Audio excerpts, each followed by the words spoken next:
Hi there, Clone Club. Mark Decote here, host of the Orphan Black podcast by Solo Talk Media, and I'd like to welcome you to my very first Orphan Black double take.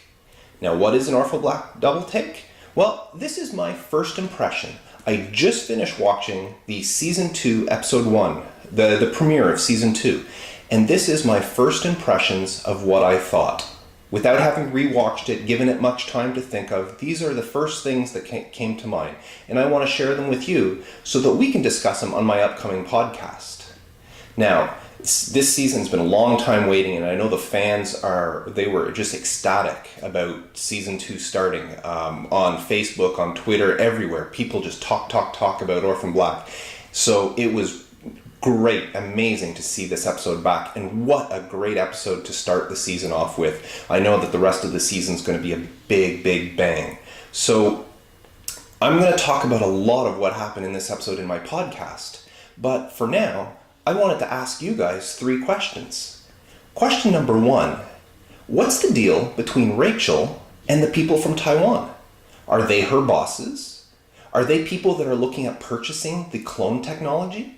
Do they have anything to do with the clones at all? I'd like your opinion. What do you guys think about that? Question 2. Whose side is Paul really on?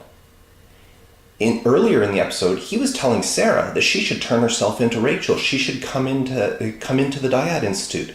And yet at the end, he lets her escape. He tells her to go. So whose side is Paul really on? We know that the Dyad Institute is blackmailing him with some information about what happened, or some stuff they have on him from Afghanistan. But is that the only reason he's working for them? Or again, what are your thoughts? That's what I want to ask you. What are your thoughts on Paul? Whose side is he really on? And my third question for this week, how did Helena survive? That was a big surprise at the end.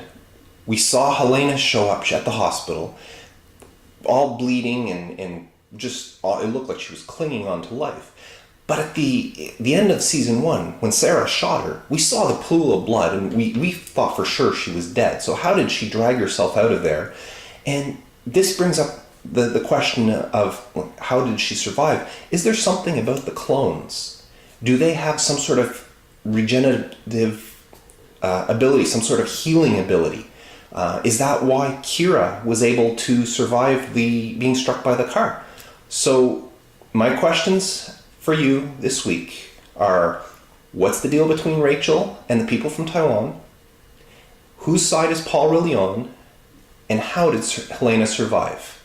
Now, I plan on talking about these things in my podcast coming up later this week, but I want to hear your ideas. That's why I'm asking you these questions. So send me your feedback on what you think about these, or they don't have to be about these questions. I want to hear your feedback.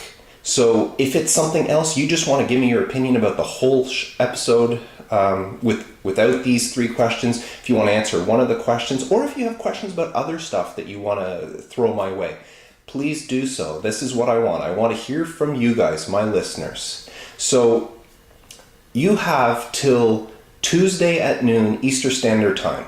That's when I will start putting together my podcast. I'll be recording it Tuesday afternoon. My plan is to release the podcast on Wednesdays. So if anything I get by Tuesday at noon, I'll be able to include it. So how can you send me your feedback? Well, if you're watching this on YouTube, you could just leave a comment down below under this video. Now, if you're listening to this in my audio feed, then the ways you can send me feedback, or if you're watching on YouTube, you can also use these methods. You can call my voice feedback line at 1-805-910-7656 and leave me a voicemail. You can send me either an audio file as an attachment, or type out an email and send it to feedback@solotalkmedia.com. You can visit me on Facebook, facebook.com/solotalkmedia. You can go to solotalkmedia.com, and on the right-hand side of the window, there's a little widget there for a SpeakPipe. And if you click on that, you can use your computer's microphone and record a message, and it'll automatically send it to me. You can also do that through Facebook. At the top of the Facebook page, there is a icon there for SpeakPipe. You can leave a message directly through Facebook. So those are the ways to send me feedback.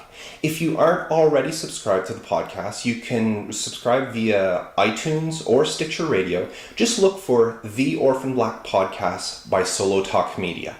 You can also listen on the website without subscribing, but if you subscribe, then you automatically get the feeds, the podcast sent to your device or whatever way you're consuming them. So, anyways, that's all I wanted to say this week. I hope you join in for the podcast later on this week. I'd love to hear your thoughts. If you don't, that's fine. I appreciate you listening and tuning in.